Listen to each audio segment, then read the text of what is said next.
What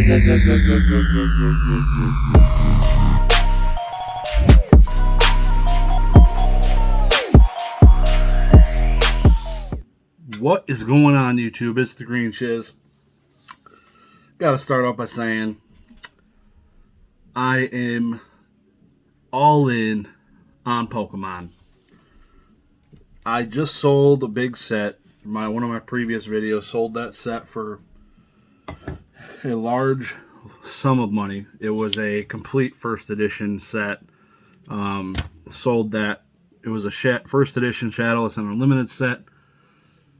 But dang, I missed those cards. It was one of my favorite binders that was sitting right here. Sad to see it go. With the trend, in one of my previous videos, I recognized that the prices of first edition base just went up for the first time in this year. Pretty much, they were going up in January, and then they started going down soon thereafter of first edition base. So the prices have been going down, down, down.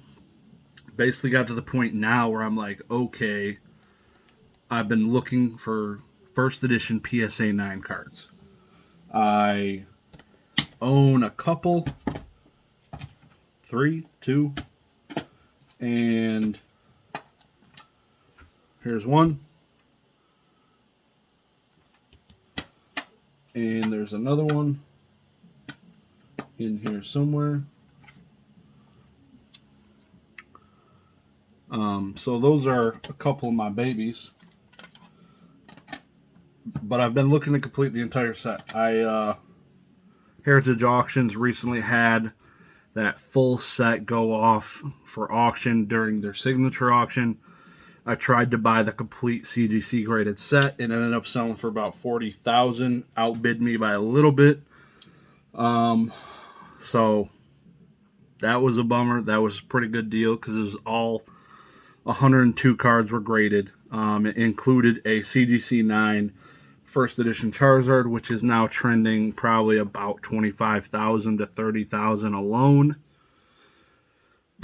You win some, you lose some, but I am pursuing that set to complete the PSA 9, at least the hollows. Whether it's in PSA or CDC, I really like the way these look. Like, I have my complete PSA or CDC 9 Unlimited set, and it's gorgeous. It's one of my favorite things to look at. It's not a binder. I love looking at the binders, which is why I still have some. These don't have tons of value. There's nothing really first ed in there, so there's nothing really worth grading at this time. It would basically, most of those would fall into the junk slab eras, except for some of the cards. There's a Lugia, obviously, a T17. So usually those are worth grading, like Charizard, Blastoise, and Venusaurs. But yeah, I am actively looking to try and complete the PSA 9 first edition base set hollows. So if you're selling any, let me know. I got a bunch of stuff to trade and looking to complete it. So sad to see my binder set go, but on to the next best thing. I don't know if I am going to jump into the base unlimited booster boxes. Those are running anywhere between $15,000 to $20,000. Strictly for nostalgia reasons. Those are absolutely insanely priced. There is almost no possible way you recoup money by opening that box. You would have to get a PSA 10 Charizard, which is extremely unlikely. And if you don't do that, you're effed. There's absolutely no way that you get your money back. PSA 10 base unlimited Charizard is probably about $10,000. If I bought one, I would literally just hold it, hoping the price goes up, and then I would sell it. It's not something I would buy and want to hold for the rest of my life, like a lot of these Zapdos cards. Maybe not for the rest of my life, but everything has a price. Let me tell you. I say I do love Zapdos. These would probably be the last things I sold. I was buying these through the highs.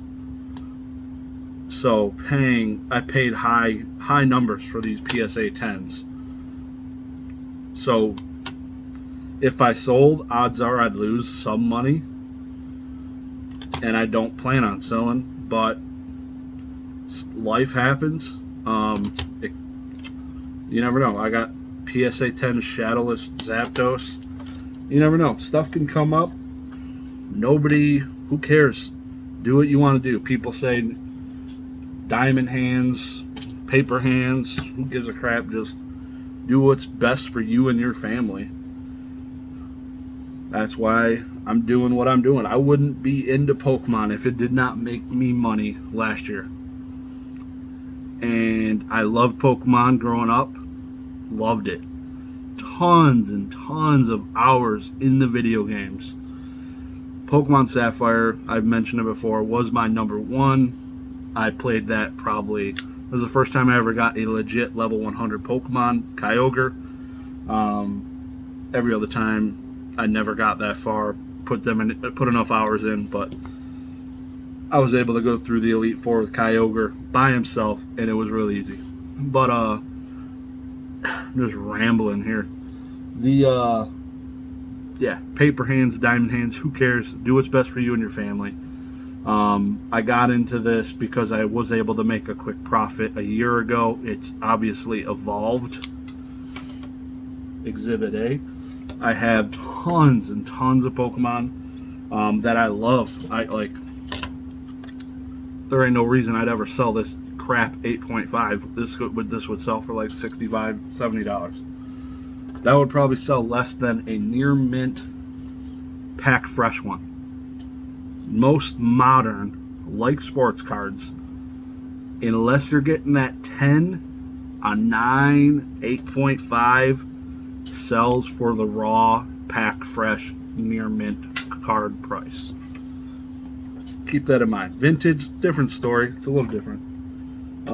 But it seems a lot of stuff rare, older, is being more sought after, like stuff that you don't come across, like BGS, black labels. A lot of these are really low population. Like this one is a pop 1. There's no other black label Japanese Team Rocket Zapdos.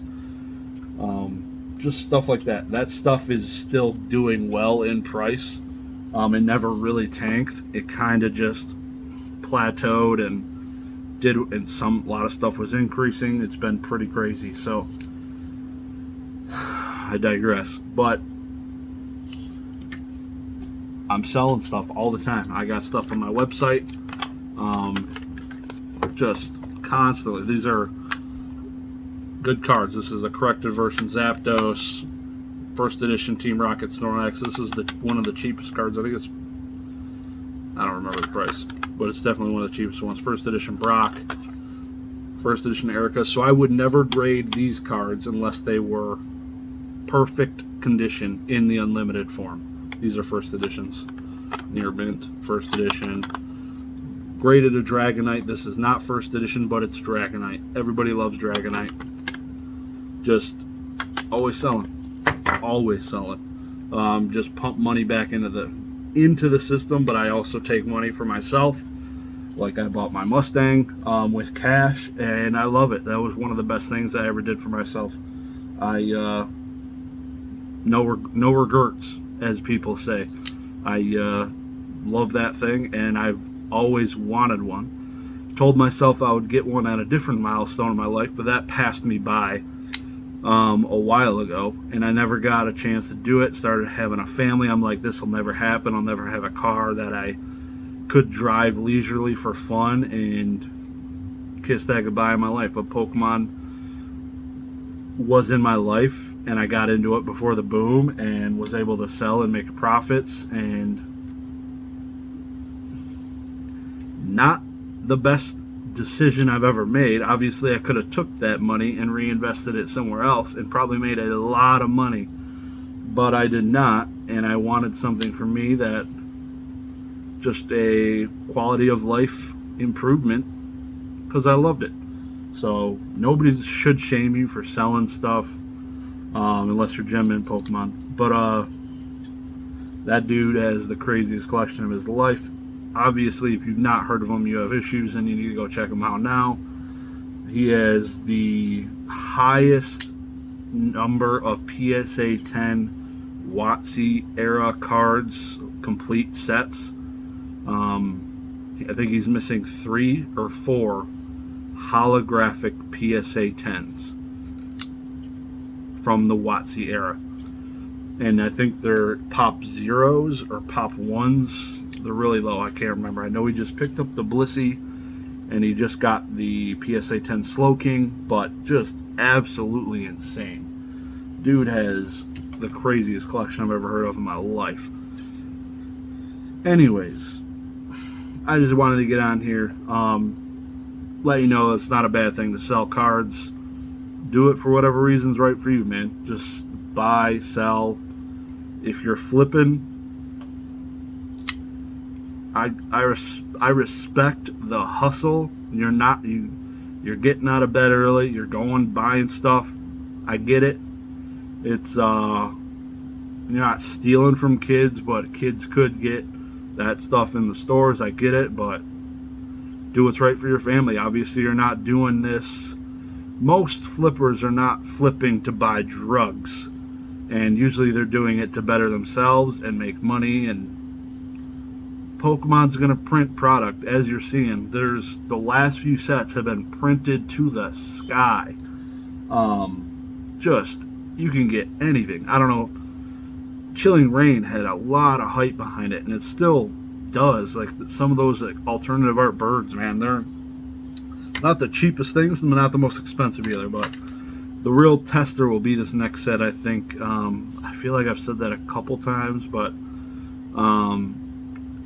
this one's different. The Japanese, and a real easy way to tell is by looking at the sale prices of the Japanese cards that are coming out in this coming set. So obviously Japan releases these cards a little bit early, so we've seen the Rayquaza, the Umbreon, the Espeon alternative arts, and they are selling for insane prices.